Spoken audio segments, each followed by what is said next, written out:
तोहरे पमन बा हमार भौजी बोला तोहार का विचार भौजी भौजी आसानी केहू न बाजी देखाई रंगवा तोहरा पचौची अपन रंग देखावा तू ना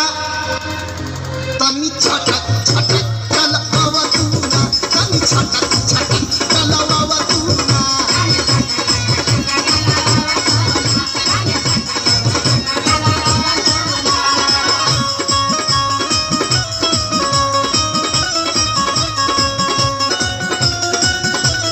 मदन जी जनाब खत्म हो गया